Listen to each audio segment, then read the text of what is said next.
দেখুন, আমার আগে ভারতীয় জনতা পার্টি আজকে আমাদের সঙ্গে প্রতাপ দা, সঞ্জয় সিং দা, অরিজিৎ দা আর আমি এইখানে আপনাদের সামনে আসার আগে যে আমরা অপেক্ষা করছিলাম, একটু বুঝতে পারলাম না সেটা সাংবাদিকের সঙ্গে সাক্ষাৎকার ছিল না জনসভা ছিল। তা আমি একটা কথা বলি, আমি খুব সংক্ষেপে বলবো, আমি শুধু পয়েন্ট তারপর আপনাদের প্রশ্নের উত্তর দেব।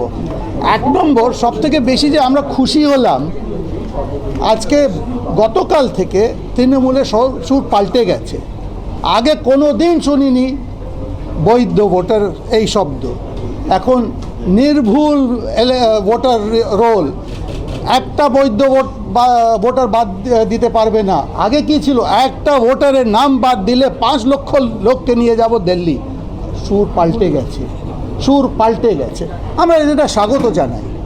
কি আমরা চাই, আমাদের তো একটাই ডিমান্ড ছিল, যারা ভুতুড়ে ভোটার, মৃত ভোটার, অনুপ্রবেশকারী ভোটার নাম থাকতে পারে না।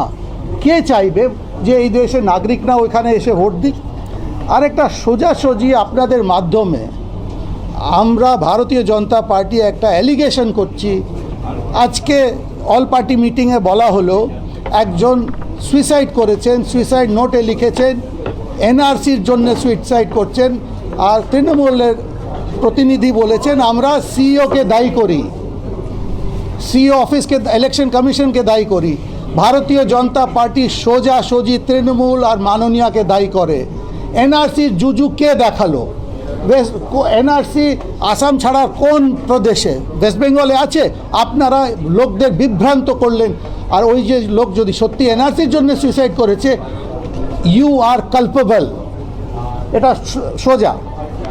তারপর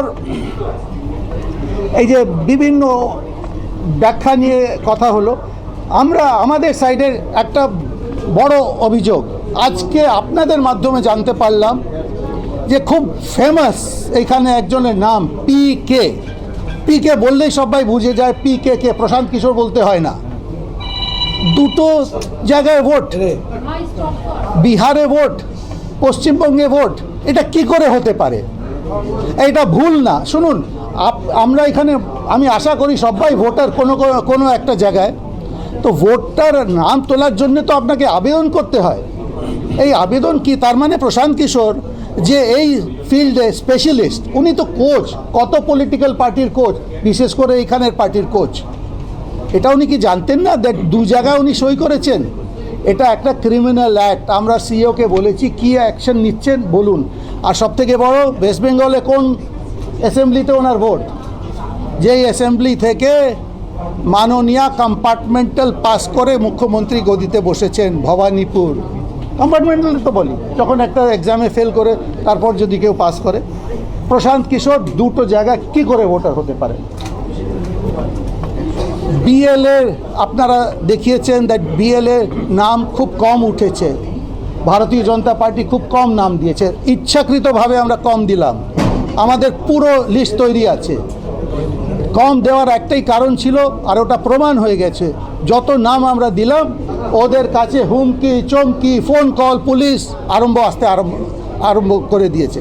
আর অবাক লাগলো, আজকে তৃণমূল বলছে বিএলএদের প্রোটেকশন দিন। আমরা সহমত হলাম।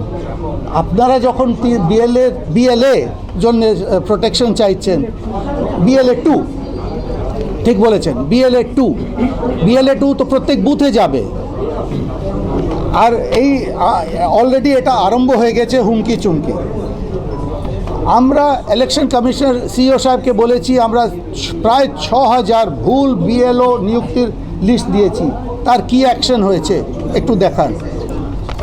এসআইআর যেটা ঘোষণা হয়েছে, ইলেকশন কমিশন ঘোষণা করেছে, ভারতীয় জনতা পার্টি স্বাগত জানায়। এটা সর্বভারতীয় স্তরে। আর এই গতকাল যেটা হয়েছে সেটা শুধু ছিল নির্ঘণ্ট। একটা জিনিস শুনে নিন ভালো করে, 24শে জুন 2025 ইলেকশন কমিশন আনুষ্ঠানিকভাবে সর্বভারতীয় স্তরে এসআইআর ঘোষণা করে দিয়েছিল। নোটিফিকেশন ছিল 24শে জুন 2025। গতকাল তো শুধু নির্ঘণ্ট ছিল।